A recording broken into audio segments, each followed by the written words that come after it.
Hello and welcome to this Healthy Happy Horse Connection presentation around the whole horse approach and why it's so important for the general health and well-being of your horse.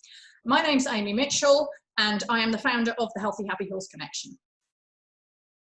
So I want to start by talking to you a bit about a little horse that I used to own called Mary. Mary was an ex-race horse and I bought her straight from the training yard at 3.5 as she came off the track. I had a lot of dreams for this little horse, the things that I wanted for her and I to do.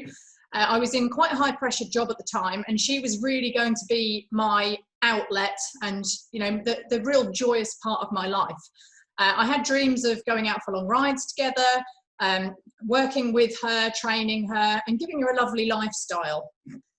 For anyone that's owned an ex-race horse, you probably know that they can come with a number of behavioural quirks, but also unfortunately they quite often come with health issues, and I guess I hadn't really appreciated the kinds of things that we might face together back in those early days. And to start with, everything was going really well, and both her and I were building a lovely relationship and things were going in the right direction. But unfortunately, as time went on, things started to change and I started to notice different behaviours. So she would sometimes, when I was riding her, start doing some kind of crazy leaps in the air. She really did look like a gazelle off the African plains, and I guess it made me learn much more about how to ride with a good seat. I'm surprised that I didn't fall off more times than I did, but this was a change for her and it wasn't the little horse that I'd started with. And conversely, sometimes I would ride her and she just didn't want to go forward, which again was unusual pattern for her, and it was an unusual pattern for a thoroughbred. And it was playing in my mind that something wasn't right. And I had people telling me, oh, she's taken the mickey out of you, you need to get after her, you need to give her a good smack, all these kinds of things. It didn't sit right with me, and I felt there was other things going on. She started being quite bad-tempered when she was tacked up. Now, I'm sure that this will be ringing some bells with some of you. For me at the time, again, I could tell there was a problem, but I didn't really know enough to understand what that problem was. So I was very much kind of firefighting, got her a new saddle, bought an expensive ergonomic girth, tried lots of different things. Another aspect of Mary's issues is that she was forever losing shoes and then would be dreadfully dog lame. I knew nothing really about feet at the time. I knew that the farrier came out every 6 weeks and stuck a set of shoes on, but I didn't feel comfortable with how she was responding when she lost a shoe and kind of felt that something wasn't right. But again, I was being told, well, she's a thoroughbred, she's going to have the shoes on, it's just kind of what you need to deal with. But it didn't feel right to me. She also didn't enjoy being stabled. I guess because of the way that she'd been brought up and spent a lot of time being stabled, she particularly wanted to be out. And, I would often, if I was bringing her in, she'd get to the stable door and she'd just plant her feet. And I used to feel quite bad kind of having to coerce her into going to the stable. But, again, I would often be told, oh, she's taken the mickey out of you, get after her, she should do as she's told. But those kinds of concepts didn't sit right with me. But at the same time, I didn't have enough knowledge to really understand what I was doing and to really understand what was going on with her. And I was very, very symptom focused. So, for me personally, I would end up lying awake in the early hours worrying. I worried about what food she was on. I worried about whether I was using the right tack. I worried about whether she was stressed, whether my riding was causing her problems, whether this was going to be the magic answer, that was going to be the magic answer. I felt so overwhelmed. I was Googling everything, looking at research papers, asking different people for advice, getting lots of conflicting information. I was pretty fortunate that I had a couple of people that I really had a lot of respect for. So the lady that owned the livery yard that I was on, who's remained a good friend to this day, and I had a wonderful vet, and they really helped me a lot. But again, there was so much conflicting information out there. It was really difficult and really overwhelming for me. And I tried lots and lots of different things. I felt at the time that if something was expensive, it had to be good. So I put her on some quite expensive feeds. I bought some very expensive supplements that I got sucked in with the marketing on. I looked at different bits. I tried her bitless. We tried ergonomic bridles, got her a different saddle, looked at different gadgets, lots of different things, but very much focusing on the riding behavior and kind of not looking at what else was going on with her. And I got to the point where actually, you know, this part of my life that was supposed to be incredibly enjoyable and my relaxation time became incredibly stressful. And I remember, you know, on one occasion, while Mary was on box rest for one of her many problems, being sat on the stable floor and crying my eyes out because I just, you know, I didn't know what to do for the best. I didn't know what to do to help her. I felt that I was making loads of mistakes. I felt that I was wasting money all over the place, and that, you know, whatever I did, it wasn't going to solve my problems. And I also, I tried working with different trainers. I remember vividly one occasion paying for a lesson with quite a well-known dressage trainer who professed to be a fan of ex-racehorses and to be good with them. So I went along to one of her clinics at, I have to say, great expense, for her basically to tell me that the reason that my horse was behaving the way she was because I was too soft with her and that she needed a good smack and a stronger bit. I didn't take her advice and we didn't have another lesson with said individual. But, you know, again, I was focusing on the behaviour. And I wasn't looking at the cause, and I wasn't really understanding what the causes could be. Now, I'm sure, you know, as those symptoms were popping up, it would have been coming into some of your minds already. Well, why wasn't the woman getting the horse scoped for ulcers? And eventually, you know, that's the road that I went down. And she did, of course, have ulcers. She's an ex-racehorse. A huge proportion of ex-racehorses have ulcers. But the key thing is, you know, once I knew that she had the ulcers and we put her on Gastrogard and that was being treated and she was re-scoped and it wasn't a problem, this was kind of the point at that I started looking more widely and began to understand that we could treat the ulcer as a problem, but that if other parts of her management weren't right, there was a really good chance they were just going to reoccur. So a huge part of ulcers is stress related, and I'm going to talk more about that in a minute. But, you know, getting the diet right is really important with ulcers. And I certainly, to start with, didn't have her diet right. And it's taken me quite a long time really to kind of build up the knowledge and to understand about that. And gut health, you know, very closely connected to diet and very closely connected to stress. Everything is connected. But if your horse has got poor gut health, if the equine gut biome is out of balance, it can cause so many other problems, not least ulcers. So, you know, I started looking more widely, started building my knowledge. But it's also worth taking this a little layer deeper. And if we think about the stress side of things, because stress is really key and really important if we're going to take this whole horse approach. You know, we cannot just be looking at the physiological aspects and the manifestations in terms of specific symptoms.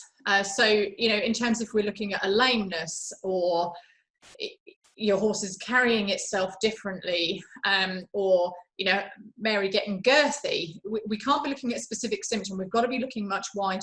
And stress is a real key component of this.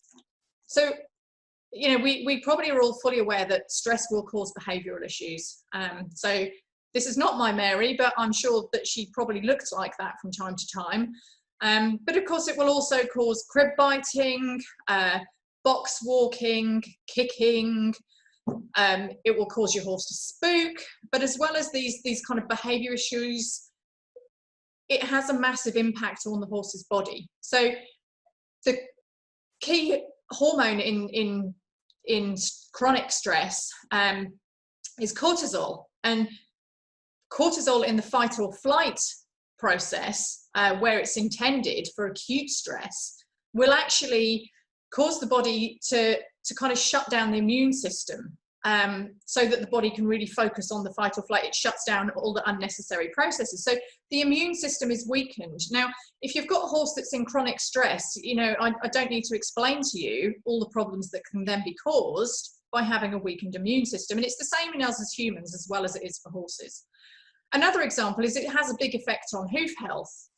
And now, why might that be, you might ask? Well, of course, if your horse is constantly stressed, that's going to affect his gut health. And if he's not got healthy gut, he's not going to be absorbing nutrients properly.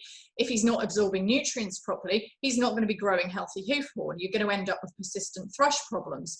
So, you know, all of these things are so heavily interconnected, and it's really about looking at that whole picture. So, you know, there's plenty more things that are impacted on and by stress, but these are just three of the little examples, and certainly things that I saw in Mary.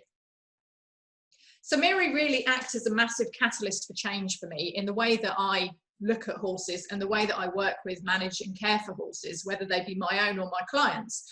You know, it was going on this journey to help her with her feet that took me down the road to training as an equine podiatrist. And I now work with many horses and help lots of owners to transition their horses out of shoes. But that understanding that the hoof actually is a reflection of what's going on in the rest of the horse's body, and conversely the same, you know, that was a good starting point for me to then really start building out this whole horse picture. And I've spent a lot of time seeking out other professionals who've got specialisms in their own areas that also are coming from this whole horse perspective. So, you know, I really owe a lot to this little horse, Mary, but she's brought me to where I am now. So nowadays, I take a much, much more whole horse approach to the way that I keep my own horses, to the way that I work with them, and the way that I look after my livery horses. So personally, I have a track system, but there are definitely other ways of doing it. But what I've been able to do is to build a huge amount of knowledge. I've done lots of research, but I've also managed to find some amazing professionals who all come from this same whole horse point of view, this whole horse perspective, but have got huge amounts of incredible knowledge in their own specialism. And that, you know, together we can kind of build this whole picture that enables you as an owner to be able to benefit from this whole horse perspective. So something that really kind of wraps around everything else that we do in the Healthy Happy Horse Connection is having an understanding of the horse and his natural needs and behaviours, so that we can, as far as possible within a domestic setting, allow him to demonstrate those needs and behaviours. And we're very, very lucky because we have a wonderful lady called Bonnie Mealand. Now, Bonnie is a fellow equine podiatrist, but she's also done a lot of work with feral and wild horses, and she's been very fortunate to also spend time with Lucy Rees. Lucy is a researcher, and she works with wild horses in Spain, really kind of understanding their behaviours. So, you know, Bonnie gives us an opportunity to start to really understand why being able to give our horses opportunities to express their natural needs and behaviours is so important for their mental well-being, which, as we've already discussed in terms of, you know, the effects of chronic stress, then goes on to have a real big impact on their physical well-being, and indeed on their behaviour, and indeed on their relationship with us. So this is a fabulous presentation that we have within the group. So we have a fabulous presentation on equine dentistry by Thomas Teskey. And Thomas Teskey is an American holistic vet. So he comes with a really unique perspective, and he really genuinely does look at the whole horse as part of his daily work. And Thomas talks to us not only about the kind of things that you would expect, like the anatomy of your horse's teeth and the sorts of things you should be expecting from your dentist, but he also talks a lot about the impact on the rest of the horse's body of poor dentition, but also the effect on the teeth of other issues going in the body. And it's really quite enlightening. He talks about all sorts of things that I certainly never would have considered, and has really, really opened my eyes there. He'll talk about the fact that he because he works with feet and he works with teeth, and he's got quite a large database of horses that he's been working on both on for some time, that you can actually correlate what's going on in the horse's mouth with what's happening in its feet. And he talks quite a bit about that, and it's a fantastic presentation. We also have a presentation from a lovely lady, Helen Hardesty. Helen is a zoopharmacognosy practitioner, so she's incredibly knowledgeable about different herbs, different plants, their medicinal values.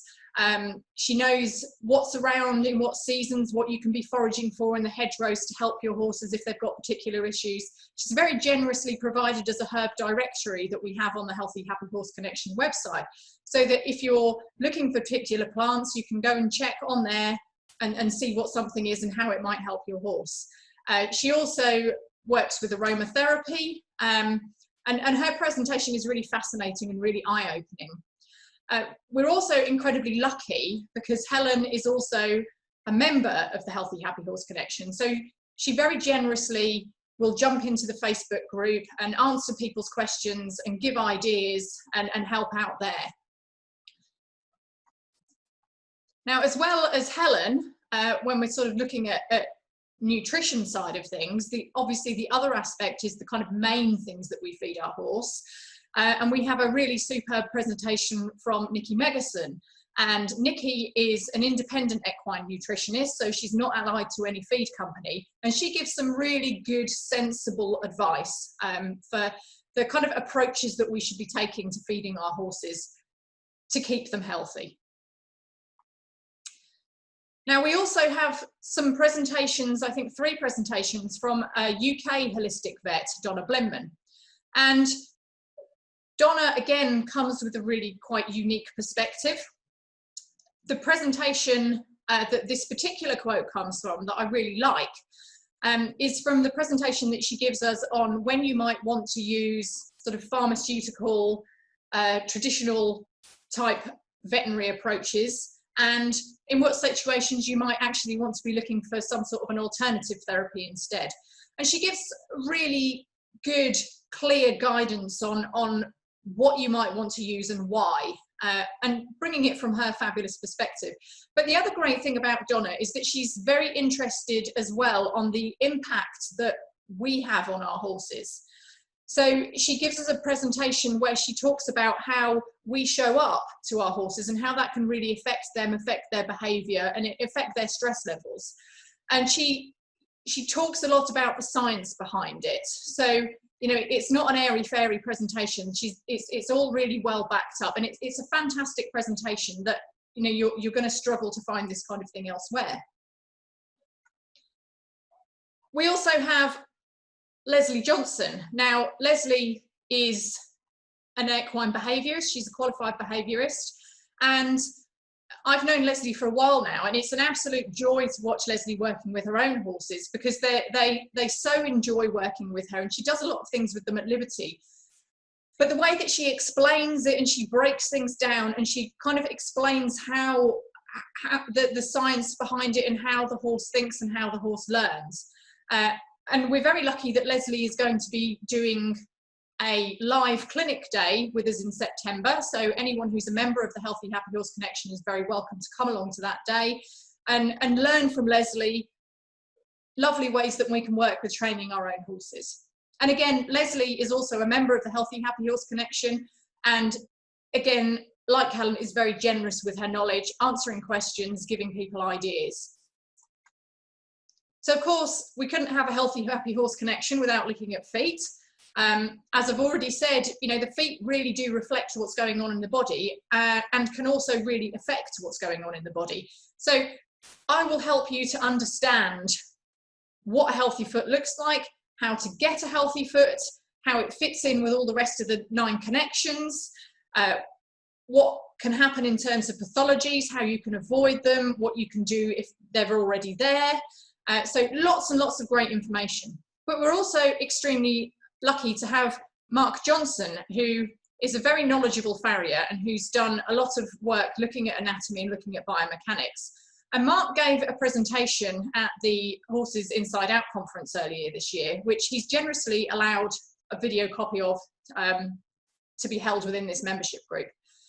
And, you know, Mark has worked with horses, shod horses, for many years, but he's now of the opinion that actually using steel is not the way forward.